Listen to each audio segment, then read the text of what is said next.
play calling from your vantage points been overall with the young quarterback, given the kind of structure of these last 3 games?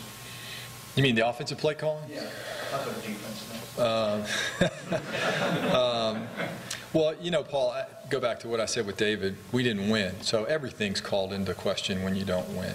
I think if you look at productivity of the offense, it's been good. And, you know, Marcus is statistically up there pretty high for a rookie player, so there's a lot of positive things. You know, could I have called better plays at times? Sure. But, you know, there have been some good ones, too. We've had some success. We've moved the ball. We're leading the league, or we're up there close in time of possession. So how do you think it's been? Sometimes good, sometimes not. That's a pretty... On the defensive side, on the defensive side, on the 3rd and 23, yeah. To not have a lot of eyes on Taylor when he was clearly their most dangerous guy at that time, is that part of why you say maybe not a great call at that point in time? Well, we did rush 5 guys. So it wasn't like it was a 4-man rush and that we didn't have eyes on him. I mean, we did, and, you know, we didn't get it done. So could we have played it a little more conservative there? Certainly we could have. But here's the way I kind of look at it. You know, up until that point, everything that we'd been doing was pretty darn good.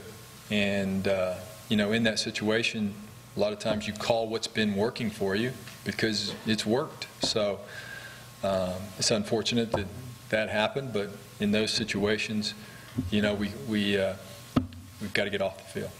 I hate to go back to the ball intercept again. Is there anything Marcus could have done if he was seen the defender hanging out in that area by Justin not clearing him out? The things just happened so fast where he couldn't have gone somewhere else with it, or was it kind of past the point of no return? Well, I mean, he did have pressure. And I guess that goes back to what David was asking me, that I said, you know, yeah, if I'd been a little bit more conservative, he could have gotten it out. But protection wasn't as good as it could have been there, and had it been a little bit better, then he could have gone to potentially a second option. But, you know, that's the way it went. You talked a little bit yesterday about Bishop and the kickoff return. The missed plays yesterday enough to make you at least explore other options this week, or is Bishop still your guy for that job?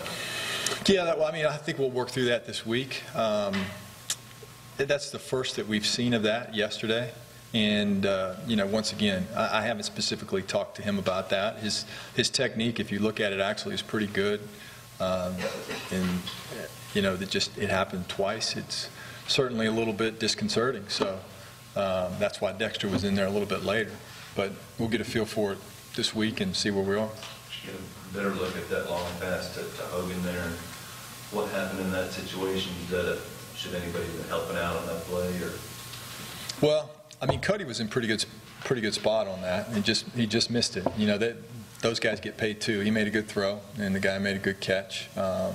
You know, we try to get safety help over the top, but that doesn't always work out that way. So there was a play like that earlier where Cody played it well, and you know, that does happen occasionally. It's just unfortunate that once again, when you don't win, those kind of things really stick out. When you punted from their 36, 37-yard line there and opted not to go with the field goal attempt, what was Ryan's range on that end? Are we talking about the first drive, the opening drive? I think it was later on, a little later on. The one right before the 2-minute? Toward the north end of the end zone. The first one was from the 36, later was from the 30. Yeah. Yeah. Well, you know, in both of those situations, obviously with the first drive, we'd moved the ball out, especially after dodging the bullet with that first fumble kickoff. But I felt like it was going to be a field position game. I thought we had a good plan against what they were going to do offensively. And especially at home, the first chance, if you can pin them back, it makes it tough. And you know, it worked out. We got them on a 3 and out. And then the one right before the 2-minute, or right before the half, we'd pretty much controlled the half. I know that we were only leading 3-0, but why give them any life by giving them the ball there with 2 minutes when if you make them go the length of the field, it's hard to do that in that short of a time. How tough is you prepare for Miami, or how tough is it to prepare for Miami with a new coach? And not knowing maybe what to expect from them. I think it's a little bit like an opening game of a season. you can look at what they've done and have an idea, but you know that there may be some different things that you have to adjust to. You mentioned making them drive the field in that one situation. How you mentioned and God, how tough is it to decide when to be aggressive, when not, and making that play call? Well, I think, you know, it's a little bit of a feel, and it's a little bit of a group effort talking about where we are. I mean, we've been aggressive at times this year. We've gone for it on fourth down. We've been successful.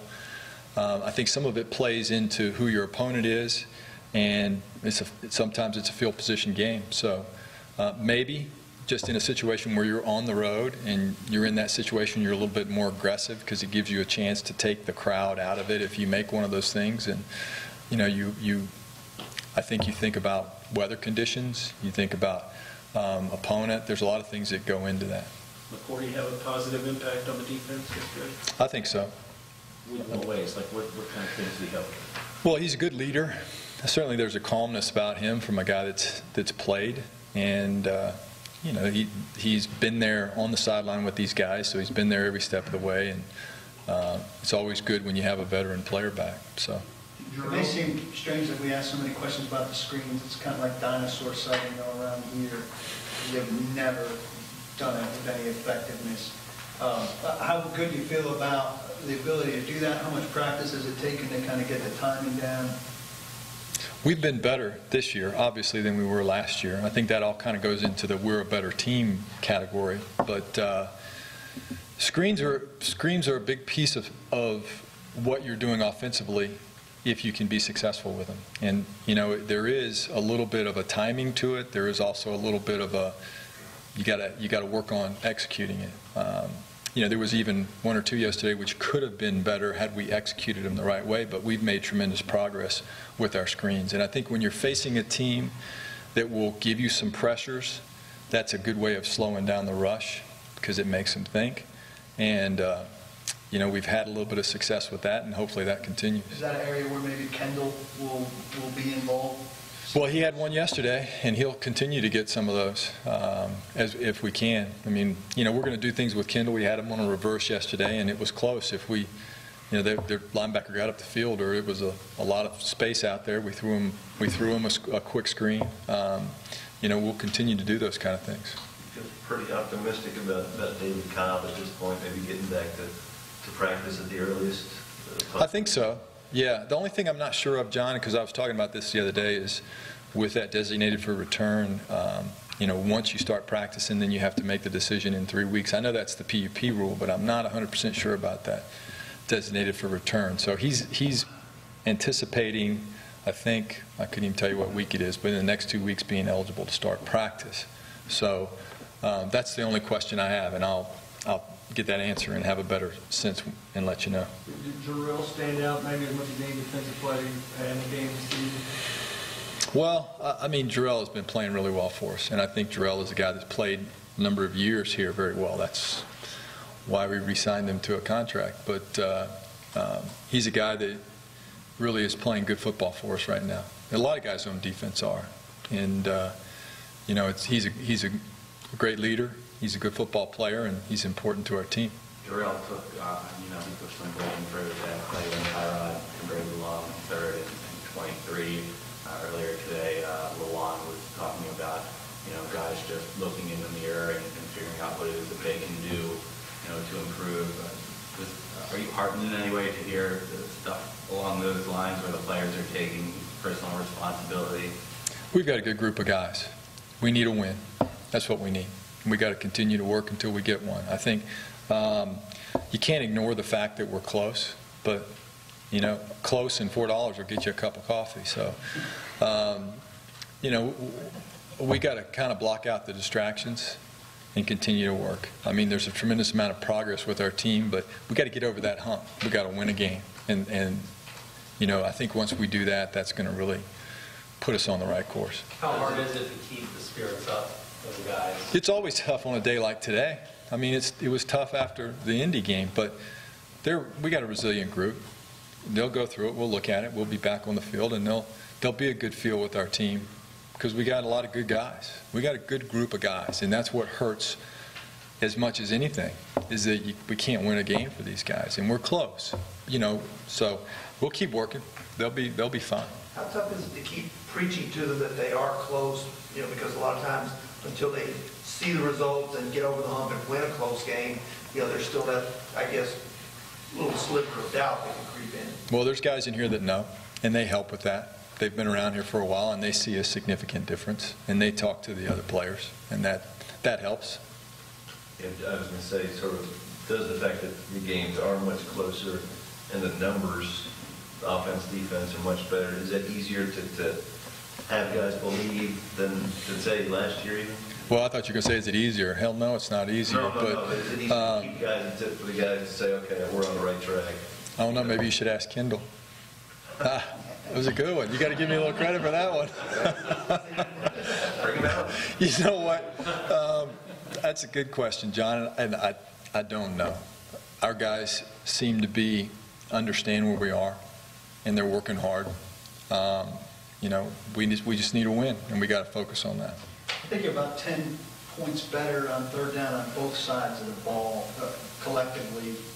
I imagine that's a big part of what's making the difference in time of possession and in at least being close. Yeah. Yeah, I think so. But I think one thing you could look at, too, is the number of extended drives that we've had. I know offensively we've had a tremendous amount of 10-plus play drives this year. To me, that's in some of the teams that I've been with before where we've been high time of possession teams, that's one of the things that's indicative. And yes, Paul, I think you're exactly right from the standpoint of third downs do contribute to that. But we've made some plays, too, on first and second down where we haven't had third downs. And that's also because we've had a lot of explosive plays. We didn't have as many in this past game, but we have had a lot of explosive plays this year. Inside the Titans locker room, I'm Jonathan Hunt with quarterback Jason McCourty as the Titans fall to Buffalo today 14-13. A tough one to explain what happened. It's becoming a common theme late in games recently. I don't know, man. We'll have to look at the tape. Obviously, everybody's frustrated. This isn't the way you want to finish games. And like you said, it's been a reoccurring theme, so something's got to change, and it has to happen fast. You've been a part of this team for a while now. What is the message from a veteran like yourself to this group after a game like this? There's nothing I can say that's going to do anything to fix that game. I mean, guys are frustrated when you lose a game like we did today, you lose a game like we did 2 Sundays ago. Guys are frustrated. They don't want to hear anything from you. I mean, the only message is we got to continue to stick together and we got to go back to work. I mean, obviously, not where we want to be, but the only people that's going to get us out of this is going to be us. So there's no point in pouting about it, complaining, and doing all of that. It's about coming back together as a team, working, and trying to improve next week. As you know, the defense dominated this game through about 2.5 quarters. When did the tide turn, and was it on Tyrod Taylor's big run on third down? You'll be able to tell better than me. You know, you guys were watching, so you probably had a better insight as far as when the tide turned. But for us, we just didn't make the plays when we really needed them. So we'll have to see what it was on those certain given plays, and we got to change something. You were eager to get back into the lineup. What was it like getting back for the first time today? Oh, it was fun just to be out there and be a part of it, to be playing with the guys, and just try to do my part to help us win. Jason, thank you. No problem. That's Jason McCourty as the Titans fall to Buffalo. Final score of 14-13.